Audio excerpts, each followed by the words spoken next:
The Bet written by Anton Chekhov summary in Hindi. Introduction.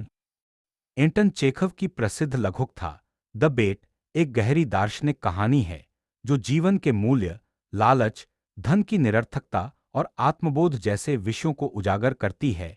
यह एक banker और युवा वकील के बीच हुई एक शर्त की कथा है जो धीरे धीरे एक गहरे जीवनानुभव में बदल जाती है। Beginning of the story. कहानी की शुरुआत एक डिनर पार्टी से होती है जहां मृत्युदंड और आजीवन कारावास को लेकर बहस होती है। बैंकर मृत्युदंड का समर्थन करता है जबकि वकील जीवन के पक्ष में तर्क देता है। इस बहस के बीच बैंकर एक शर्त लगाता है, यदि वकील 15 वर्षों तक एकांत में रह सके तो वह उसे 2 मिलियन रूबल देगा।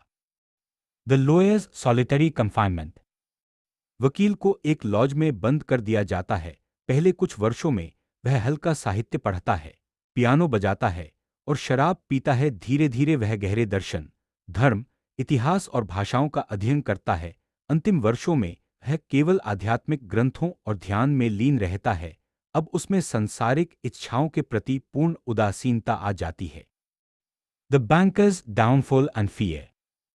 इन 15 वर्षों में बैंकर की आर्थिक स्थिति बिगड़ चुकी होती है। जैसे ही शर्त पूरी होने में एक दिन बचता है, वह डर जाता है कि यदि वकील जीता तो वह दिवालिया हो जाएगा। वह वकील को मारने की योजना बनाता है और रात में लॉज में घुसता है। The lawyer's letter and realisation.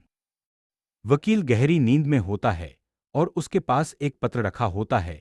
उसमें वकील लिखता है कि उसने अब सांसारिक सुखों और धन को त्याग दिया है।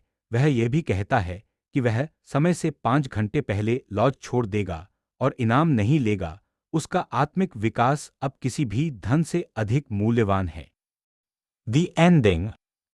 अगली सुबह वकील लॉज छोड़ चुका होता है। बैंकर उसका पत्र चुपचाप अपने सेफ में बंद कर देता है क्योंकि अब वह नैतिक रूप से हार चुका होता है।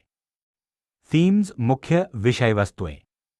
1. Value of life. जीवन का मूल्य आत्मिक और बौद्धिक विकास में है, न कि केवल सांसों में। 2. Futility of wealth. धन की लालसा अंततः व्यर्थ साबित होती है। 3. Solitude and enlightenment. एकांत इंसान को आत्मज्ञान की ओर ले जा सकता है। 4. Grid and moral decay. लालच मनुष्य को नैतिक पतन की ओर धकेल सकता है। कंक्लूजन। द बेट सिर्फ एक शर्त नहीं बल्कि एक गहरी आत्मिक यात्रा है। यह कहानी हमें सिखाती है कि सच्चा आनंद, शांति और ज्ञान बाहर